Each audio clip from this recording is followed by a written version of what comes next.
ইরানের সাথে সরাসরি যুদ্ধাবস্থার মধ্যেই ইসরায়েল সরকার নতুন করে সংবাদ মাধ্যমের ওপর কঠোর সেন্সরশিপ আরোপ করেছে। সম্প্রতি দেশটির সেন্সরশিপ বিভাগ থেকে জারি হওয়া নতুন এক নির্দেশনায় ইরানি হামলার প্রভাব কিভাবে গণমাধ্যমে প্রকাশ পাবে সে বিষয়ে সাংবাদিক ও সম্পাদকদের কঠোর নিয়ন্ত্রণ মানতে হবে।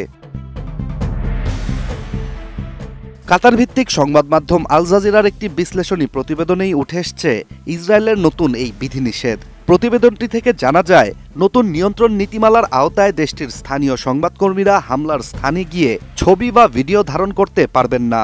বিশেষ করে সামরিক স্থাপনার কাছে যে কোনো ক্ষয়ক্ষতির চিত্র বা অবস্থান জানানো সম্পূর্ণ নিষিদ্ধ করেছে ইসরায়েল।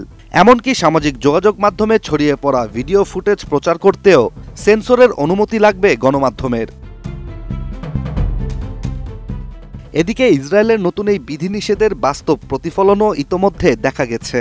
হাইফা বন্দরের সম্ভাব্য হামলার চিত্র তুলতে যাওয়া সাংবাদিকরা গ্রেপ্তার হয়েছেন বলে উঠে এসেছে একাধিক প্রতিবেদনে।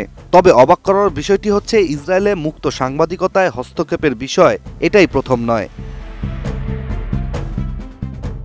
1948 সালে রাষ্ট্র প্রতিষ্ঠার আগেই ব্রিটিশ শাসনামলে 1945 সালে ফিলিস্তিনে যে জরুরি আইন জারি হয়েছিল তার আওতায় প্রথমবার সংবাদ মাধ্যম নিয়ন্ত্রণে আসে।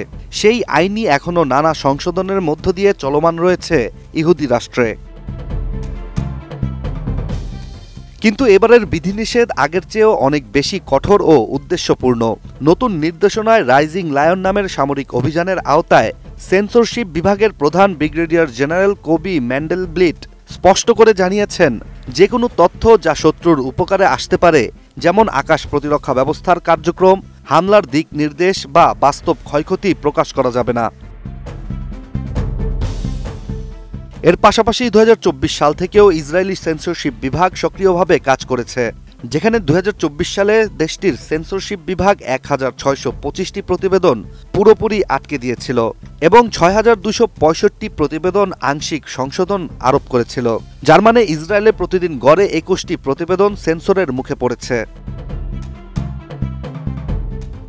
এদিকে দেশটির মুক্ত সাংবাদিকতার অবস্থা এতটাই করুণ যে রিপোর্টার্স উইদাউট বর্ডার্সের মতে ইসরায়েল এখন বিশ্ব সংবাদ স্বাধীনতা সূচকে 112তম।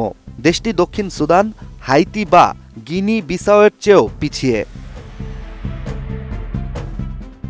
বিশেষজ্ঞদের মতে ইসরায়েলের এই দমননীতি কেবল সংবাদ নিয়ন্ত্রণ নয়, বরং যুদ্ধের সময় জনগণের জানার অধিকারও দমন করার একটি কৌশল।